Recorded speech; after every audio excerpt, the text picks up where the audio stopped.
Of CTE here at Ingham ISD, and thank you for coming to Wilson Talent Center. Give a little overview of Wilson Talent Center, and I'm more than happy to answer any questions for you, but we have 11th and 12th graders from all over Ingham County, and then we have a few from outside the county. They come for half the day, so they're here for about a little under 3 hours in the morning, and then they go back to their local school district, or they're here for the afternoon and they're at the local school district in the morning, vice versa. So kind of a flip-flop there. We have 23 different programs. I'm going to try to get them all for you if I can. And Stacy and Lindy in the back, please help me. We've got culinary, educational careers, programming, cybersecurity, engineering, welding, automotive, construction, precision machining. We have a number of different health programs. I was going to say, don't you have the bio one? We got bioscience. Yep, we got bioscience, cosmetology. We have a number of different health programs that start out of the health basis, and then they have a choice of patient care technician, medical assistant, or sports medicine. New media, business risk management, and I feel like I'm missing one. You got that one already? Construction, got that? Auto, yep, we got that. Criminal justice and investigation. So a police officer or an investigator along the way. So programs range. We try to get an opportunity for any type of career field. Really interesting opportunities for kids. So for example, we talk about criminal justice. One of the pieces and parts that we've had here, two young ladies in my time here over 8 years have been in cosmetology. I'm pointing because it's that way, sorry. But it have been in cosmetology, not because they want to be cosmetologists, because they want to be lawyers. And they needed a job while they were working through college, right? So these kids are thinking, they're coming up with different ideas. We've got kids all over the area, and I'm sure many of you have them working for you in your shops and in areas as well, and we're thankful for it. You know, we've been over to All Row Steel. We had, I believe we had one of your employees was working from Wilson Talent Center as well at the time when we came through there last year. Yeah. Quick overview. I know you got a long meeting, but questions you might have about Wilson Talent Center, what we do, and who we are. Let me throw a couple more things at you. We offer a state or national certification in every single one of our programs that kids can get. We also have college credit in a number of different ways. One is through direct college credit, so that we have some of our instructors are adjunct instructors for Ferris State, Baker, or Davenport. And then the other way they get college credit is through an early middle college program where kids elect in the 11th grade to be in the early middle college. They take a couple college credits with their CTE course. And then in the 12th grade, they take their CTE course and they take primarily online courses. And then in the 13th year, we hold their diploma, so they don't technically graduate. They take a full load of courses, and we pay for the entire thing, and then they graduate after that. So we've got right now success stories. We've got 2 students at Baker of Owasso. We pay for the tuition. Baker of Owasso pays for the room and board. They stay right there. We've got 4 kids going next year, and I believe we have 6 kids that are in the 11th grade that are looking to do that as well. So there's lots of different opportunities for not only certifications going right into the industry, all the way up to becoming a doctor or a lawyer, spending a lot of time in school. Thank you for being here. Yes? Have you lost any federal funding? We have not. Good. Don't jinx it. Can we not talk about Roger. Stir in the pot, isn't he? Sitting in the No, front, stir in the not. pot. We have not. That's a great question. Here at Wilson Talent Center, an average breakdown of our funding is we get about 10.5 mil from a CTE millage in the county.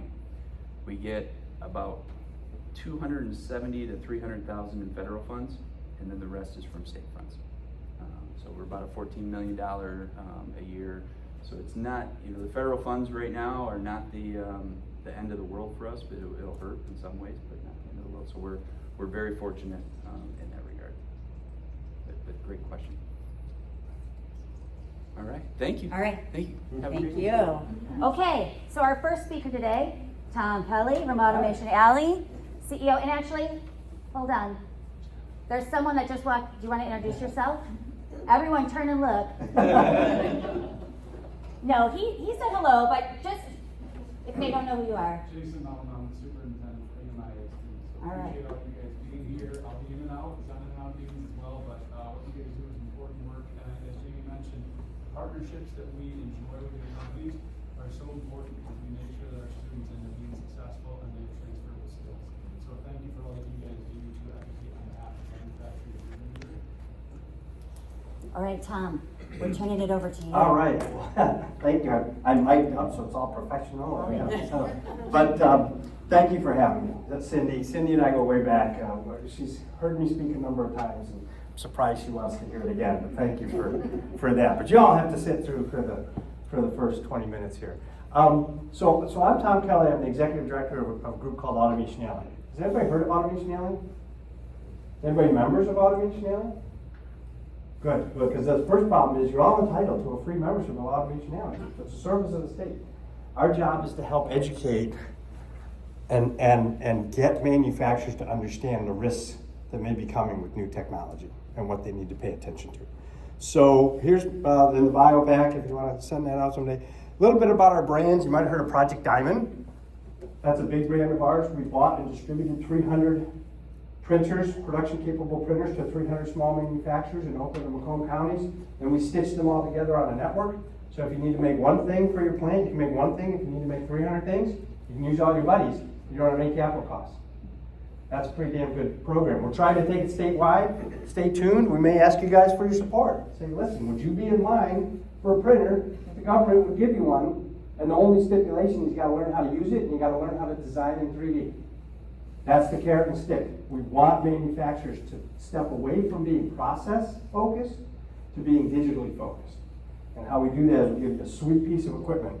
And what we also do is we stand up Digital Transformation Center. We have one right now in Auburn Hills that has some sweet equipment that can print tens of thousands of components at a time. And all of those 300 manufacturers are able to use that. And it's simply a button push. Hey, I designed it here. It worked on my printer. I push it, and now I can make production somewhere else.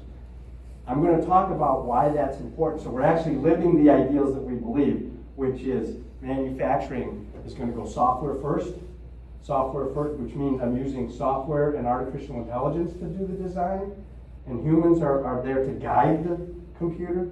That's going to lead to additive manufacturing, because the computer is not going to design a part that gets stitched together through a series of processes that you understand and can control.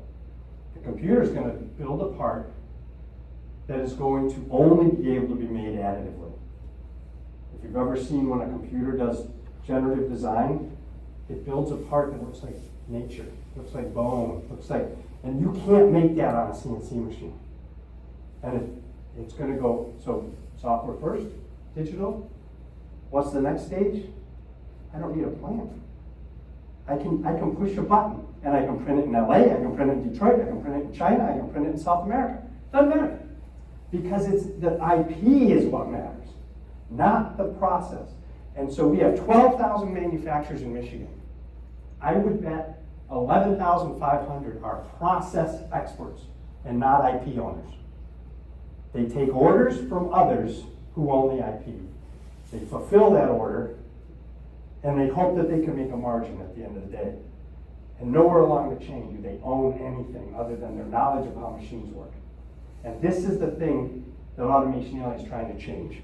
We're going back to the way manufacturing used to be in the old days. You made a living in manufacturing because you were the innovator. You were the one that made the products. So that's what we're trying to do. I have to move very quickly because I have about 20 minutes and I want to leave it open for questions because we always have some good questions. So I just talked about what do we believe. We believe manufacturing is going to continue to evolve rapidly. This software first, which is going to lead to 3D printing, which is going to lead to distributed manufacturing. So the software first mindset is from process to IP. Remember what I just said. Manufacturers are excellent at understanding process and how each different transfer station performs a different function that ultimately ends up in value add. And what we're saying is you need to move from understanding process, which is still important, and there's going to be this long bleed out of process, and there's going to be a long on-ramp of IP. But every manufacturer in the state needs to think, how do I own stuff? How do I own my innovation, because that's what's going to protect you going forward. So these business models are changing rapidly. Think about the taxi industry and Uber. The taxi industry's business model was, if I just have more taxis and more labor, I can serve more people. Uber said, I don't want the taxis and I don't want the people. But other than that, you had a pretty good business model, right? And now Uber says, I'll rent the taxi from you and I'll pay you a little commission called your pay rate if you pick up that person and take them where they want to go. And now I'm just a software company. I have no capital and I have no labor. That's a pretty damn good model. And my margin is fat. Very, very fat. Netflix is doing it in the movie industry. Amazon is doing it. In terms of how they think about software first against traditional brick and mortar retail. So we have to pay very, very close attention. 3D printing. This is really important. We need to move from design for manufacturing to design for additive manufacturing. Remember what I said, that when you allow generative design and it's the computer and the human working back and forth, you end up with this structure that you couldn't think of or design on your own without the help of the computer. That's called DFAM, and that leads to patentable IP, or at least defendable IP, that you own. And that's what we want to make sure happens. A couple thought experiments. Energy is what drives everything in the world. How much energy does it cost to make something? And that's what defines if you're profitable or not profitable. At the end of the day, it's core energy. We are heading into a world, this is just a thought experiment, you don't have to believe me or agree with me, but what happens when the marginal cost of energy trends to free? And anybody can be in the manufacturing business, because energy is not a component, right? When solar is working and wind is blowing, it's free. Once you put the solar panel out, it gives free energy for 20, 30 years. Once you set up the wind turbine, it gives energy. It's not like hydrocarbons where I still have to pull them out of the oil, I gotta refine them, I gotta ship them everywhere. There's a huge cost cycle. Once I put the solar panels out, the software is free. Just a thought experiment. Energy drives everything. Energy is trending to free. If you follow Texas's rates, they spot rate everything. There are times when the grid has negative energy rates. They pay you to take the energy because they have to load balance. Anybody who's an electrical engineer knows you got to load balance that line. The only way energy works is I need exact marrying of assets, production and consumption. Texas has negative rates because what? Because the marginal cost of energy in Texas is trending to free. Now the problem is the wind doesn't blow all the time and solar doesn't work overnight. So you can't have free energy, right? And it'll only get there when you get to the point that you have so much energy. But don't get me started on energy, right? It's going to be a huge deal. We think that manufacturing, I just talked about, distributed. So today, everything is centralized. Why is China kicking our butt? Because we have centralized manufacturing, which means economy of scale wins. China's the biggest economy of scale you can imagine in the world, right? They chose manufacturing, put their labor force behind it, built huge scale to make millions and millions and millions of stuff cheaply, cheaper than anybody in the world can make it. The way you beat China is you make lots and lots and lots of one-offs.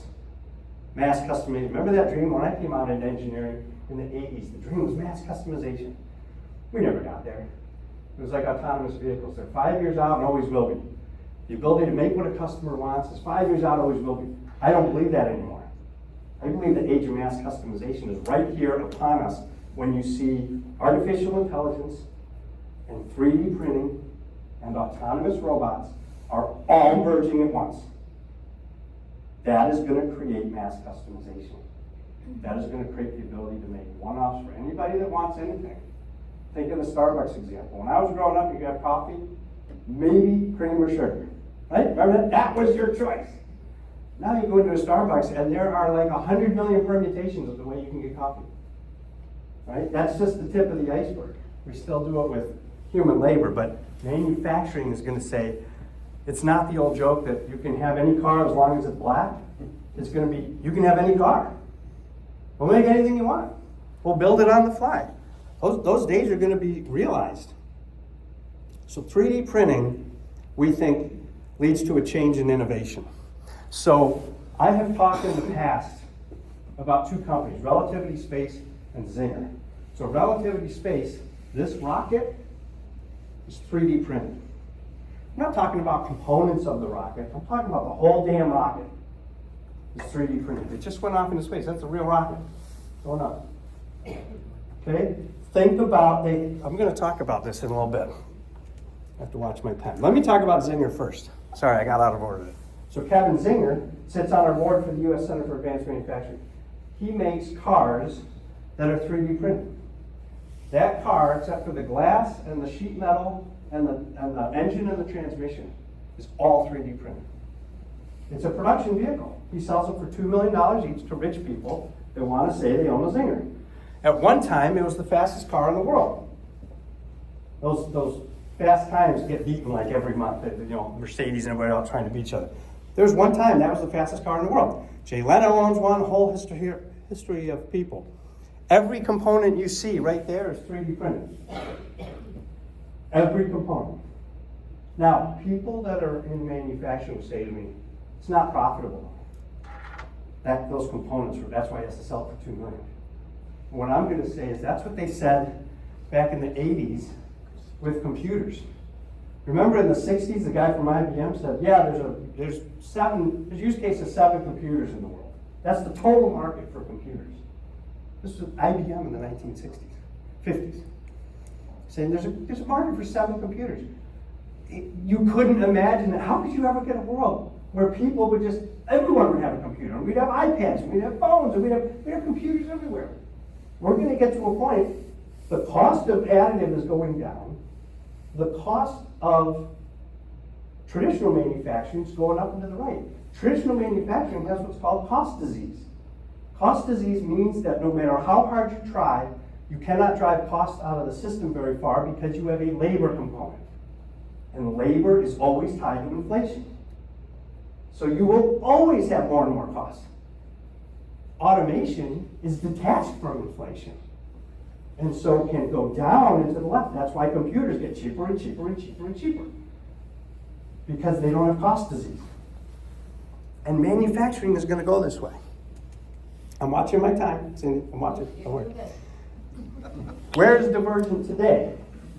So they built the car. They have 7 plants around the world, close to 7 OEMs around the world. I don't know what they're doing. But if I was in the car business and I was a supplier, I'd be nervous. Why are they building plants next to the auto companies? Right? Because one day you're going to find out, wait a minute, I used to make that part. Holy crap, now they're making it next door and putting it across the street. They also just got this was an article just February 25th, barely a month ago, by Newt Gingrich. I put it in there because he's writing about this aha moment that, oh my God, 3D printing is the future. And we're like, we've been talking about that for 10 years. About time you guys caught up. They just got a contract with General Atomics. They built a Predator drone. We're going to need lots and lots and lots of Predator drones, and they need to be really, really cheap. Look at these stats. They redesigned the cruise missile using Divergent and 3D printing the cruise missile. 98% reduction in parts, 90% reduction in cycle time, 40% reduction in variable cost, 50% reduction in development cost.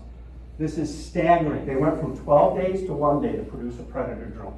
12 days, and Val probably knows about this. 12 days to 1 day. What I find fascinating about that, Henry Ford, when he invented the assembly line, guess how long it took him to go from making a car in the old days? I find it fascinating. It's just coincidence. 12 hours to 1 hour. And that was the Industrial Revolution. It set off a complete change in how you did manufacturing. 12 days to 1 day. We still think that's going to set off. That's why we call it the 4th Industrial Revolution. What's happening now, we need to pay very, very close attention to. I was talking about Relativity Space. Traditional rocket has over 100,000 parts. There's about 30,000 suppliers in the rocket business that make those parts, traditionally. It takes about 24 months to build a rocket, 48-month iteration time. You know why? Because if you tool up, oh, is it painful to change. Very, very painful, right? Forget about it. Takes you 4 years to retool. So you're stuck with the rockets you got. And this, global supply chain, Russia's the only one that was making rockets, engines at the time. So every rocket's going up had a Russian engine on it. Relativity Space has a 3D printed rocket. Again, that's all 3D printed. The engine is completely 3D printed. 1,000 parts, 2 months to build. They've built 52 of them, by the way. At least the last count. I'm sure they built many more than that. No two rockets are the same. Why? Because every time they build one, they test it, they learn something. The second rocket is different than the last rocket. It's like Heinz 57, or they had 56 failures before they decided on Heinz 57.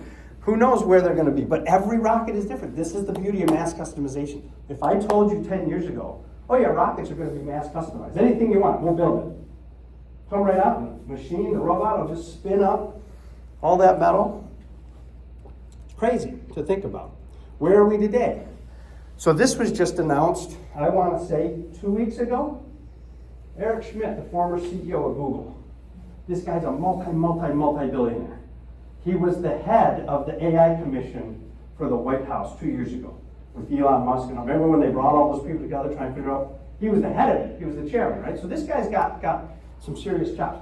When you are a multi-billionaire, it's not your money you're worried about, it's your brand reputation. Your personal brand reputation. That's your currency in the world. What did he do? He just made a $3 billion investment in Relativity Space and became the CEO. Now, I pay very, very close attention to this because people that are in the know globally, like the people that are really controlling the world, however you think about it, where is he putting his money is important. They place a lot of bets. Where he's putting his time is way more important. Way more important.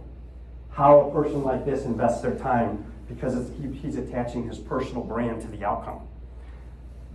If I was a betting man, I would bet that 3D printing is going to start to inflect. Right? If I was in the poly market and I wanted to take a bet, I would say I bet 3D printing is about to take off because people with really smart money and brand risk, if he's getting involved, I'm going to place my bet. Really fascinating. So I'm just about done. They're okay. They're quiet, so they're listening. So listen, manufacturers' business models are changing dramatically. And all of this, I could be full of crap. I don't pretend to know the future. I just want to rile you up so that when you leave here, you think, I have the power and the capability to change and to not be afraid of the future, but to actually go grab it. Because it's in your grasp. Everything I talked about is being democratized. Anybody in the world can use ChatGPT to design. It was just came out today or yesterday.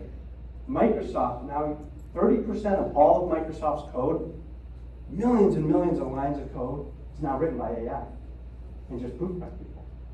That is going to accelerate what's possible. You guys can do the same thing. You can have AI write code.